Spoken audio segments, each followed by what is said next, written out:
Welcome back to another edition of the Washington Nationals here on OOTP 26, and as you can see, Evan Hollick has suffered a setback to his injury. He was already going to be out for a good chunk of this beginning of the season, and now has suffered a setback to his sore shoulder. This has got to be the most sore shoulder of all time, because he's going to miss a lot of time with it. He had a bunch of setbacks of that back spasms last year, too. But Evan Hollick, still not on the team. Fortunately, the team is playing very well without him. As you can see, we are 11-4 here on the season so far, sitting in first place in the NL East. Obviously, still very early. It's only April 14th, but things are doing well, or going well, here early in the season. We've also had to deal with an injury to Wellington Herrera here as well, who has a 2 weeks. It was 3 weeks. He's been out for like a week since the injury happened. A rotator cuff strain. And he also did not get off to a good start to the season for us, which is very unfortunate, but, very, very small sample size for a reliever, giving up a ton of home runs, walking a ton of guys. You would hope that normalizes as the season goes on, but for now, we have Chris Berry in that stopper role, and then Jake Marsala is back up with the team. He is back from his injury. He is our middle relief / long man lefty, second lefty in the bullpen. Oh my god, again, this one's not as long, but another setback for Evan Hollick here on his sore shoulder. That's now 2 setbacks on both of his most recent injuries here. He might be fragile now. It says he's still normal, but I wouldn't be surprised when he comes back from that, he's all of a sudden fragile, because, that's some serious stuff right there. 2 setbacks on back-to-back different injuries, and this is just a sore shoulder. This isn't like a strain. It's just a sore shoulder. All right, so we're going to have to do a check-in here and talk about Ben Kasparius, who was like our only free agent signing. I think he was our only free agent signing. Coming off a 4-win season in Texas, I was like, why not sign him just to have another guy in the rotation? He only wanted $3.5 million. It was easy to bring him in. Obviously, he's throwing very hard, and he's not walking anybody, but everything else is dreadful.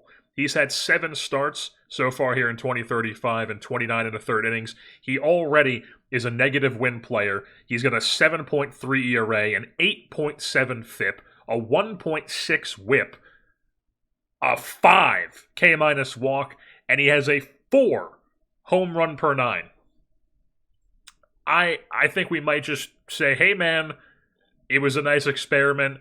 I just don't think this is going to work, because it's not going to work. And right now, things are not going as well as they were. 25-18, still very much well above 500. We're in a wild card spot, but this is a team that's won back-to-back World Series and has won 107 and 108 games in the past 2 seasons. We're not trying to make the wild card here. The Mets are obviously having a fantastic start to the year, but, we might just kind of see if he can even out a bit, but, this is some tough, bleak stuff for Ben Kasparius. You may also see Jerry Harris, not the best 7 starts for him so far, 2 home runs per 9, not as bad as Kasparius, but, he's never really been able to figure out the pitching. And even the hitting. The hitting's not going well this season either, so slow start for Jerry Harris, unfortunately. And then Kleeman, you'll see he has a 6 ERA, but that's kind of misleading, because he's pitching fine. He's not walking anybody, not giving anybody home runs, doing what he does. He's a really solid FIP. He's just kind of gotten screwed with some unearned runs, so his ERA is bad, but errors. You're right, mate. His ERA is bad, but his FIP is good. He's fine. I'm fine with him. But Kasparius, big problem with him. And then this isn't pitching related, but I just wanted to do a check-in here on Wei Lee, who is our just turned 20 years old. He was 19 at the start of the season in Double-A.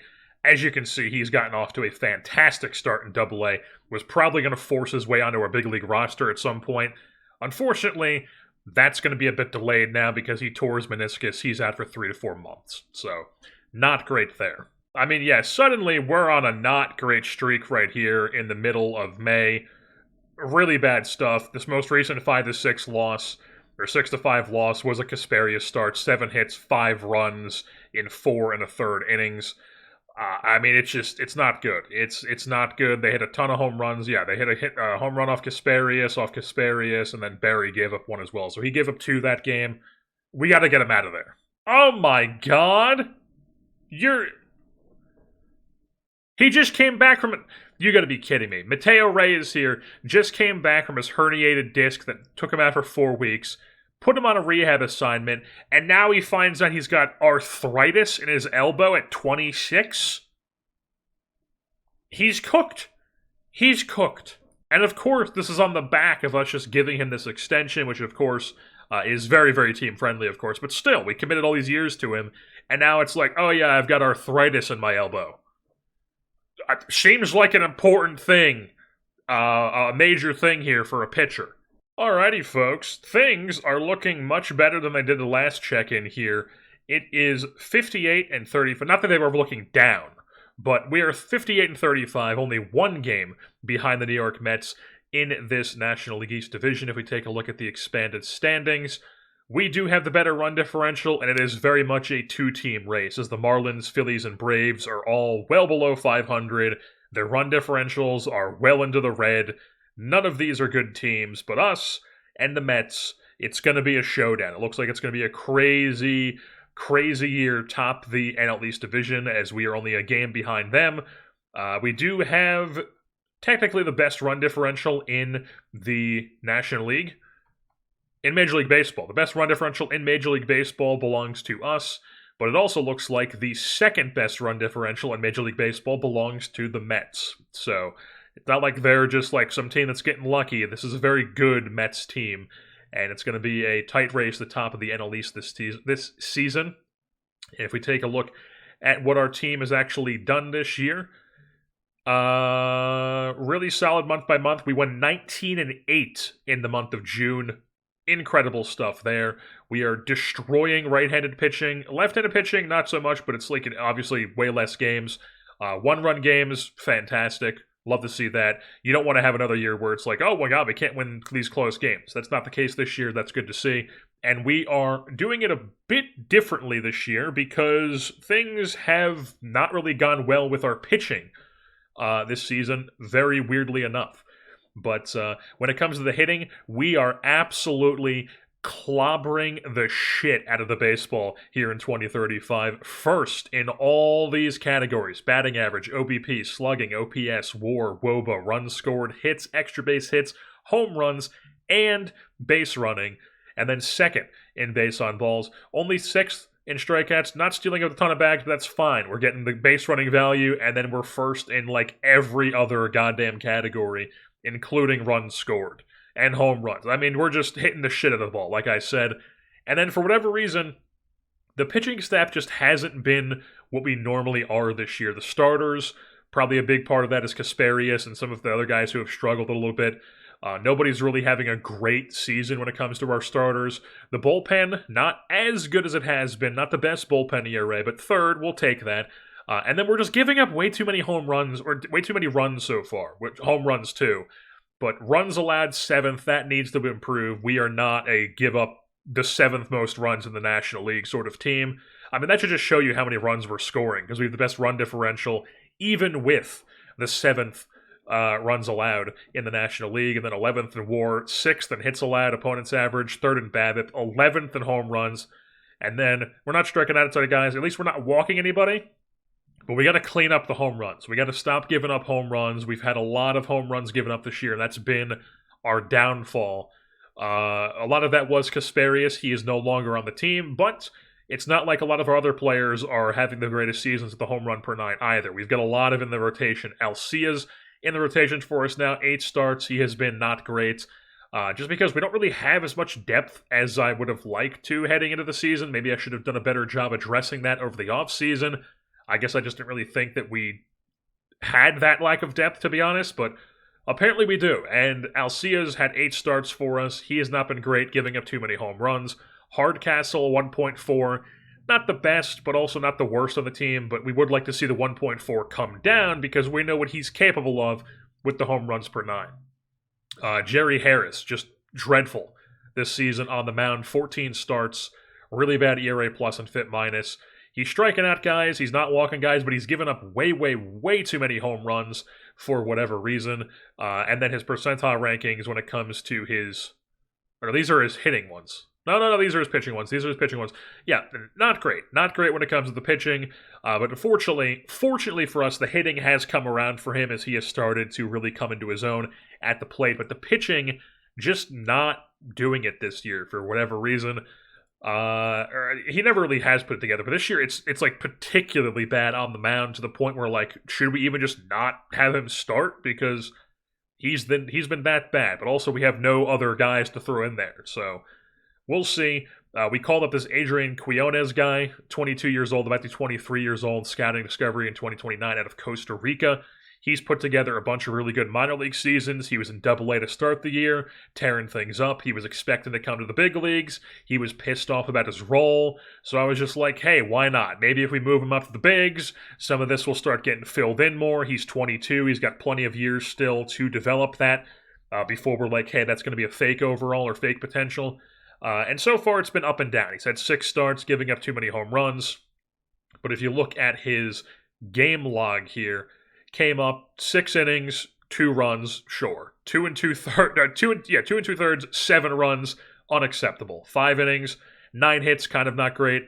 3 runs, whatever. 4 innings, gives up 6 runs, that sucks. 6 1/3, gives up 2 runs, and then 6 innings, no runs. So the last 2 starts out have been pretty solid for him. He got his first and second wins here on the year.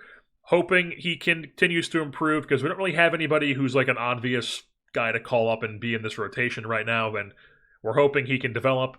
It's not like we're starving on wins right now. We don't need a guy to come in there and be like an insane pitcher for us. So I'm hoping that he can just continue to improve as the season goes on. And then we look at the rest of the staff. Alex Rouse, he's been good. He's been the 1 starter. Well, Hardcastle's been overall okay. He's been like around league average, but Alex Rouse has been good with the ERA. The FIP is around league average, but he's the 1 starter who's actually been pretty, or him and Hardcastle, really. Him and Hardcastle, and then Scooble as well. Scooble's been good too. Not quite typical Scooble, but, it's good enough at the moment. He's 38. He's not going to be prime Scooble anymore. But then the bullpen, for the most part, has been solid. Eric Agro's been good in 30 1/3. Chris Berry, not as good as we would have hoped. He's definitely had some rough patches as the season has gone on here. If we look at his month-by-month thing, like May and June were not great for him. But July here so far has gone pretty good, but in a smaller sample size. But yeah, I mean, May wasn't the greatest, or wasn't the worst, but June definitely got roughed up a bit. And we're hoping that, he ends up figuring things out. It looks like his control actually went down. Yeah, his control went down, so that's definitely not good to see. Hopefully he can figure it out, because right now he's in that stopper role. Herrera's in the 1-inning role, because we've been playing him in a stopper role with 30 stamina for the past few seasons, and it just was not... It didn't seem to affect him, but this year he's just had a not great season in 13 innings. This is much, much better than it was when he first was up in the big leagues and then he got hurt. I think he's been better since coming back up. I guess only 1 start in July here if we go to the major leagues. June, I guess, was pretty decent, but it got really roughed up in April. And then June was, I guess, pretty good with the ERA, not great with the FIP. And then he's only had 1 appearance in July. So, a weird year for Wellington Herrera so far. Evan Hollick is back up. He's been solid enough. Kevin Yoder was in a long relief / middle relief role, but we swapped him with Miguel Cime because Miguel Cime's been horrible, but now he's in a low leverage role and he's been kind of settling back in, so we might move him back into a stopper. But for now, that's where he is. Chris Berry, like I said, is in that stopper role. Matamoros is doing his thing. Don't have to worry about Matamoros. He's just back there. 2.5 wins, 4.96 ERA plus, 19 FIP minus. That's a sub-1 ERA and sub-1 FIP. He's got a 43.6 strikeout rate with a 6% walk rate. I mean, he's incredible. He's insane. He's the best closer in baseball. Just full stop. And we also picked up this Vince Mangione guy, lefty. Picked him up off waivers from the Cubs because he was a lefty. We need lefties. He's got a decent personality and has some nasty stuff with the curveball cutter combo there. And did not mean to back out on that page. He was not having a great season with Chicago. They waived him. He came over here, and he's been really good with us in our bullpen in 19 and third innings. So that's good to see. At least he's been good for us. And, hoping as the season goes on, some guys can, show themselves as, true guys for us. But for now, we are going to keep it what it is. Honestly, I think I might do something where, maybe Barry goes into, middle relief / long relief. Mangione goes into the stopper role. Give him a bit more of a higher, or obviously a much more higher leverage role. And then let's try Sime back in the high leverage role. And then Yoder will go back to his middle relief / long relief role. And we'll see how this rocks for us the rest of this season. That's going to rock with what we're going to do with the rotation and the bullpen. So now we go into looking at the position players. We'll sort by wins above replacement. We've had a bunch of players who are really having good seasons. 4 players particularly have led the way with the bat. Brady Ebel, Luke Corsia, Dylan O'Ray, and James Wood have been phenomenal for us. James Wood, if any of these guys who are expiring at the end of the season are possible guys that we might want to bring back, it might be James Wood, but also at the same time, he's going to be 33. He's not quite a right fielder anymore. He's a negative ZR player. He's been bad defensively the last few seasons, so he would probably be a DH if we brought him back. And I just don't know if I want to bring him back as a DH for the amount of money that he's going to be wanting. So it's going to be tough to leave him, to lose him, but at the same time, we might think about it. But for now, we're enjoying James Wood being fantastic with a 3 wins above replacement already, 153 WRC plus, 16 doubles, 15 home runs, doing his thing. That's a 400 OBP on the season for him as well. Already has 20 swiped bags as well, which is basically what he had last season. He could have his career high here. His career high, I think, is 32. No, it's 36. 36 is his career high. So, it'd probably take some to chase that down, but maybe he could do it. But for now, that's what he's doing, and he's been fantastic. Dylan O'Ray, he's been really good. He's been the full-time leadoff guy for us because, as we'll get into, Harry Ford has actually lost his starting job because he's been so bad. And for a while was in the 9th hole for us while O'Ray was leading off. Basically, ever since I moved O'Ray to the leadoff spot, he has just been like, I'm the fucking guy. 320 average, 391 OBP. He's got 25 doubles. He doesn't strike out. He gets on base a ton. He's fantastic. We love Dylan O'Ray. He's an absolute stud for us, an absolute legend. I don't know if we would extend him. Yeah, he's going to want a pretty penny. He's going to be 32 in the offseason. Probably not going to be extended, but he is a very, very good player for us. And then we also look at Luke Corsia, who, like I said in the beginning of the season when we extended him, we were looking for him to take a big jump this season, and he has done just that. 3 wins already, overtaking his last year win total, 148 WRC plus, 383 WOBA, 32 doubles already, 8 home runs, 62 ribbies. He's basically already got numbers that he had last year, and he's playing more than he was last year. Last year he was splitting some time with Tamara's. This year he's like the full-time left fielder. And he's really, really been unleashed. 322 average, 370 OBP, it's the 902 OPS. Obviously a very high BABIP, but he could just be a guy who BABIP's very high because he's got this really high BABIP rating, and he's a elite bat-to-ball skills guy with 80 grade gap power and the speed. So he could just be a guy who has very high BABIPs throughout his career. That just could be a thing, how he plays. But we're loving it so far. And then Brady Ebel, folks. He's actually been, if you look at these lineups here, we have the same against righties and lefties for the most part. Only Feliz and Jimenez swap out. But it's actually O'Ray, Wood in the 2-hole, Corsia 3, and then Ebel cleanup, and then Harris, and then Jimenez. Because Harris was struggling for a bit. He was down a little bit farther. We moved him back up here. So we got 3 lefties in a row, essentially, 4, 5, 6.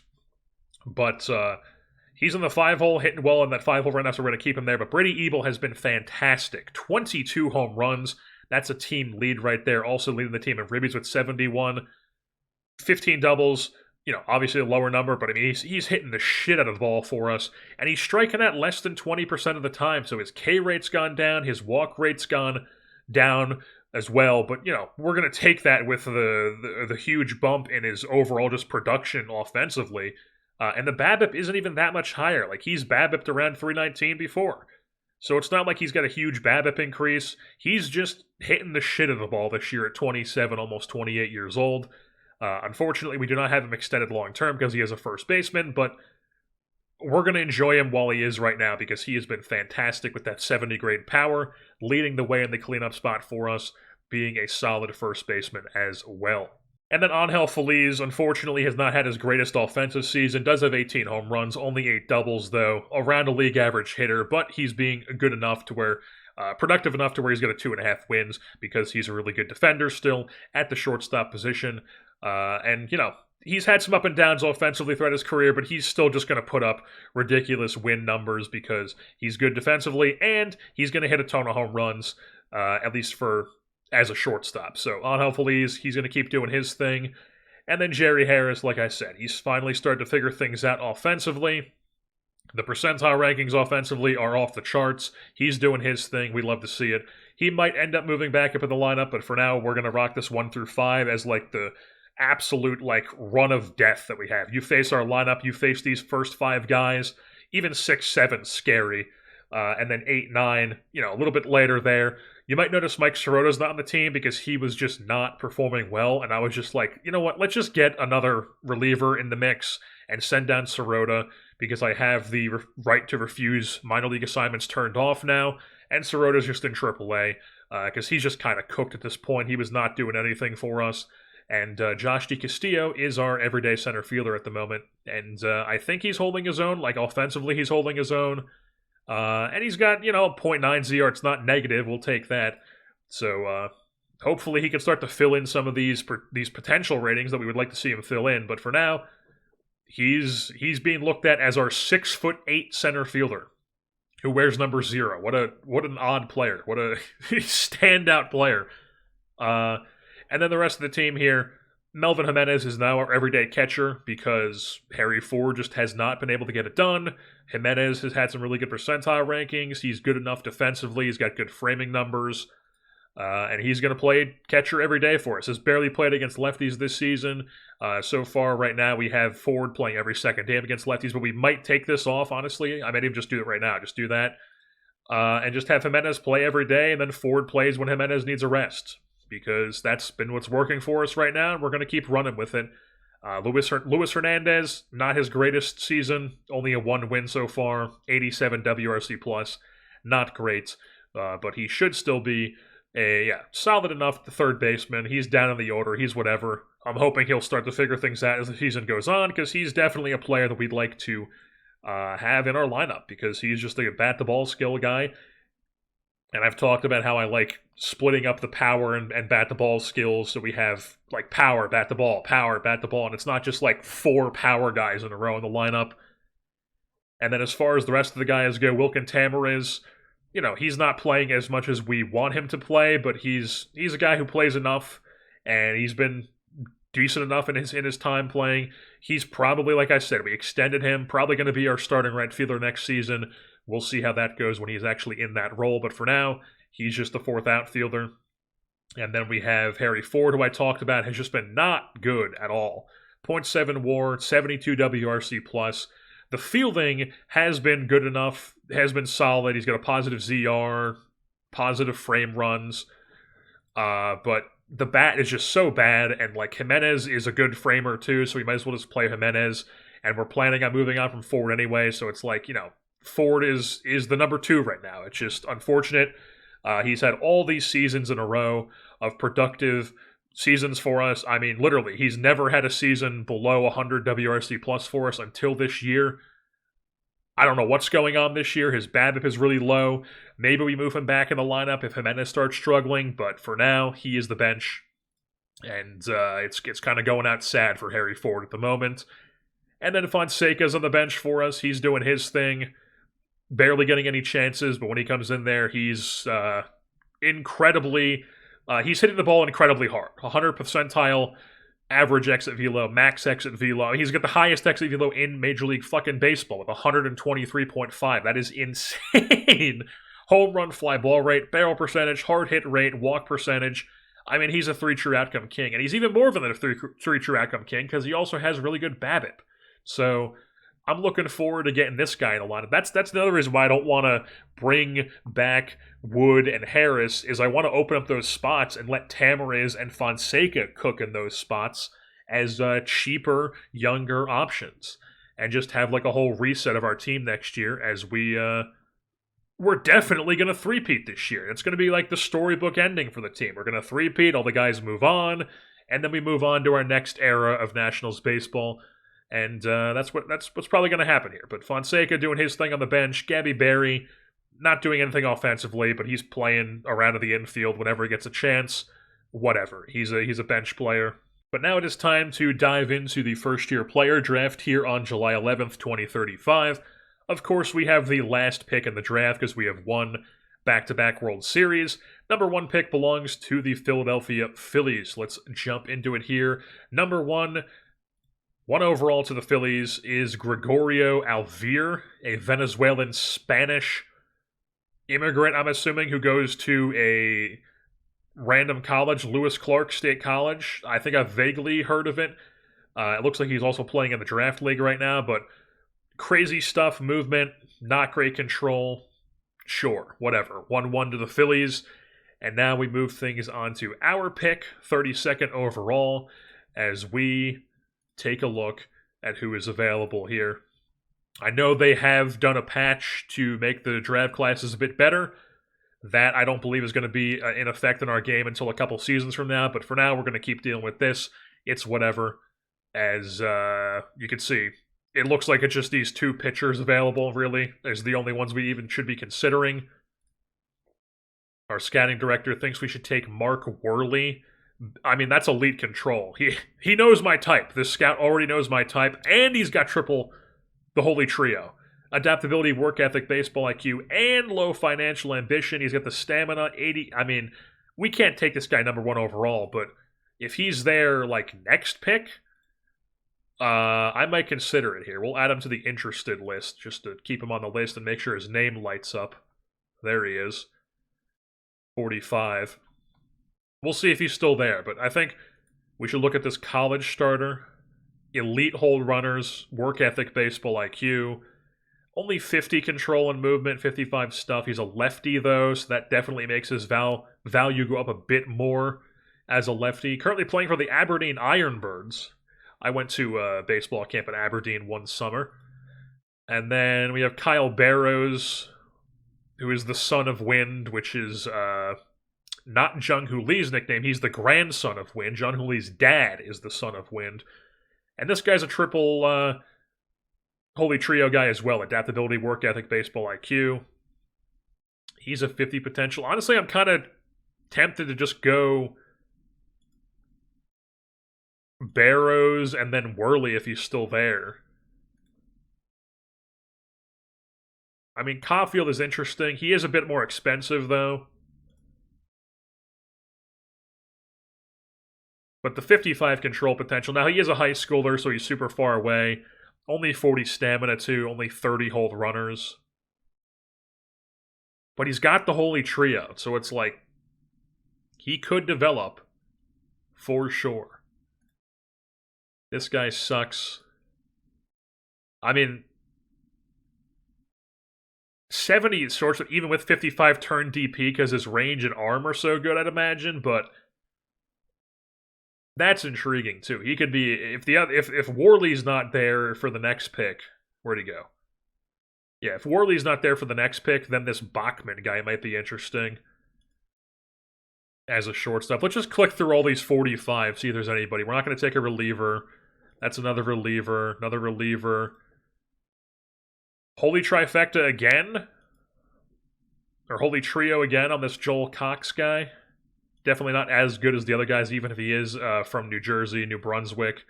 Or it looks like he's from New Jersey, but he goes to a Nyack, New York high school, which is boo. Stay in New Jersey, you weirdo.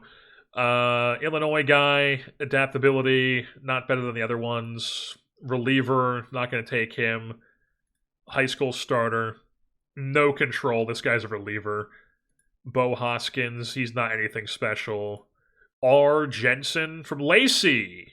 Goes to a college in Wayne, though. Wayne, New Jersey, I'd imagine this is.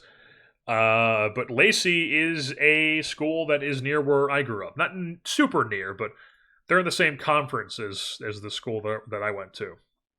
And then Phil Campert.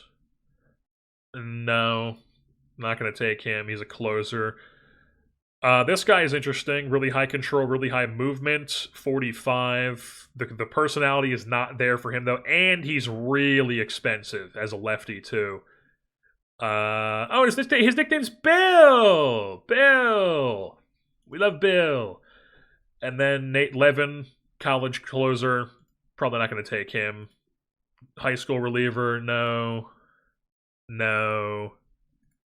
College starter with no BABIP, no thank you. Jack Piper, no. Big time pop, don't think I'd take that here. Not going to take that. Juan Soto, not going to take him. Matt Sproul, not going to take him. Mike Vancil, not going to take him. Reliever. College guy with big time control, but I still don't think we're going to take him either. So yeah, I think I'm either going to take Barrows or Caulfield. Caulfield is the lefty with the elite hold runners. He's a college guy, but he's never going to be anything more than like a 4 or 5. What are his scouting looks like? He's had some minuses. He's had some pluses, too. Whereas Barrow had some pluses recently.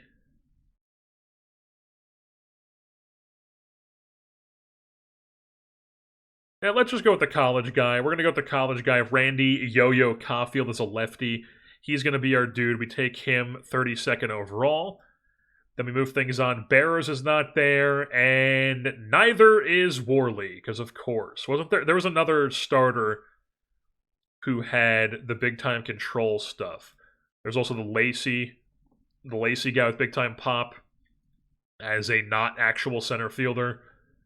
Mike Lasky was the guy with the big-time control, but he's got 8.5 bonus demand. Maybe we'll think about it. He's probably my favorite guy here. Yeah. Yeah, I mean, he's probably my favorite guy here, which is saying something. We might just literally take these first two guys, and then I just do the rest of it off and skip to the end. But, I think we can afford Lasky. We can. So I think we're going to take Bill from the Bill Simmons podcast. We're going to take Mike Lasky here. Lefty, high schooler, 80 controls, 60 movement. Decent enough fielder, 50 stamina, extreme ground ball guy. We're going to take him. Alrighty, so we're here at the end of the draft. We took the first two guys, and then we took Joe Miller, 75 infield range, big-time speed, sure. And then we took this guy with the holy trifecta, 60 outfield range. And then we took high work ethic, gap power, and power. And then from that point, it was literally just a bunch of guys who were like defense and good personalities. Defense. And then also, this Danny Hunter guy had a higher bonus that we could give him because we used all our bonus on the first two guys. So we can't even get this guy. This guy's not even going to be in our system. So him and the number 8 guy are both guys that we can't actually afford. So they're going to go off to college, I'd assume, and go back in the draft at some point, another time in the future. But this Ben Esty guy, we took him, all personality. Kevin Peck, defense and personality. Billy Laporte, leader, holy trifecta. You get the deal. I'm not going to go through every single one of these guys because it just gets bleaker and bleaker as it goes on. But that's basically the deal. Like, we'll just click on a random one. Defense, high leader. It was just all stuff like that.